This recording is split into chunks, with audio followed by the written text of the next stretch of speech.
Всем привет! Друзья мои, мира вам и крепкого здоровья! Сегодня я готовлю очень вкусную закуску на зиму из баклажанов, болгарского перца, лука, моркови и, конечно же, томатов. Я называю это икра из баклажанов. Если вы готовите такое блюдо, как вы его называете? Некоторые называют сате.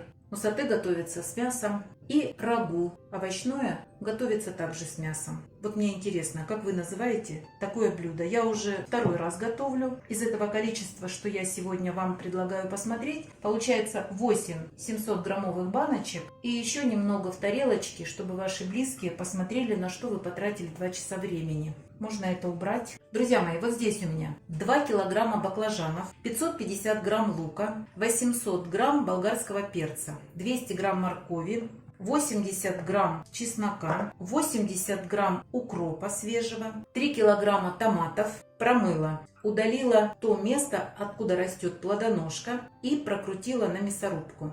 Чистый вес томата получился около 3 литров, 2,8. Еще понадобится уксус, сахар и соль, а также 250 грамм растительного масла. Друзья мои, сейчас начну резать, и чтобы не занимать ваше время, буду на одном овоще показывать, как режу. Вот смотрите, лук режу кубиком, вот таким, чуть меньше сантиметра. Болгарский перец будем резать кусочками, примерно 2 на 1 сантиметр. Морковь натру на крупной терке. Нарежем баклажаны вот такими кубиками. Я не делаю очень крупными, но и мельчить нет необходимости. Порежу зелень. Вы можете добавить сюда любую любимую вашу зелень. Можете добавить петрушку, можно добавить кинзу. Чеснок можно пропустить через пресс или на мелкую терку натереть. Друзья мои, у меня идет съемка, поэтому я заранее все порезала, а вы можете нарезать поэтапно. Друзья мои, берите посуду побольше. У меня казан объемом 8 литров. Казан немного старше, чем я. В казан наливаем 250 грамм или миллилитров растительного масла рафинированного. В хорошо разогретое масло отправляем лук и обжариваем на среднем огне в течение 3-4 минут до прозрачности лука. Прошло 4 минуты, выкладываем морковь. И также буду обжаривать в течение 3-4 минут, периодически помешивая. Прошло 4 минуты, добавляем перекрученные на мясорубку томаты. Все хорошо перемешиваем. Ждем закипания. С момента закипания будем варить в течение 30 минут. Можно неплотно прикрыть крышкой. Обязательно периодически перемешивайте, чтобы у вас гуще не пригорело. Через 30 минут добавляем баклажаны, болгарский перец. Все хорошо перемешаем. И добавляю оставшиеся баклажаны. И еще раз хорошо все перемешаю. Закрою крышкой и подожду, пока все это закипит. Овощи начнут готовиться и уменьшатся в объеме. Вот посмотрите, баклажаны закипают и уменьшаются в объеме. Можно перемешать. Если вам не нужна такая порция, разделите на 2. Вот посмотрите, сколько жидкости. А дальше добавляем 4 столовые ложки сахара. Вот так сверху. И в граммах укажу. В граммах это 100 грамм. 2 столовые ложки соли. В граммах 60 грамм. Все хорошо перемешаю.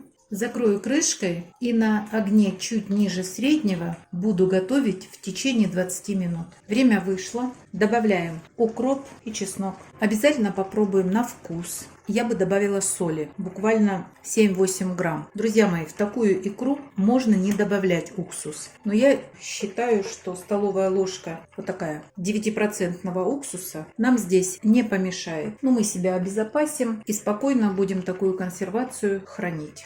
Икра наша продолжает кипеть. Все тщательно перемешиваем, чтобы чеснок и укроп равномерно распределились по икре. Друзья мои, это вкусно. Поверьте, мне есть чем заняться. И вряд ли я бы готовила то, что мне не нравится. Тем более в 2 или 3 порции каждый год. Обязательно пробуйте. Вам должно быть вкусно. Вкус икры должен чувствоваться уже сейчас. Вы должны чувствовать соль, сахар и чеснок. Вы должны ощущать уже вкус этой икры. Друзья мои, если вам много соли, добавляйте столько, сколько вы любите. Но я вам одно хочу сказать, что безвкусная, без соли, такая икра не может никому понравиться. И еще, вы можете добавлять уксус, можете не добавлять. Но такая икра по-любому будет стоять. стоять, потому что она прошла часовую обработку. Сейчас закрою крышкой и буду готовить икру еще в течение 5-6 минут, а лишь потом буду закупоривать, потому что чеснок и зелень должны пройти капитальную термическую обработку. Через 5-7 минут икра будет готова. Выключу и буду сразу раскладывать по баночкам. Этот процесс оставлю за кадром, чего здесь показывать. Заполняем баночки икрой обязательно доверху.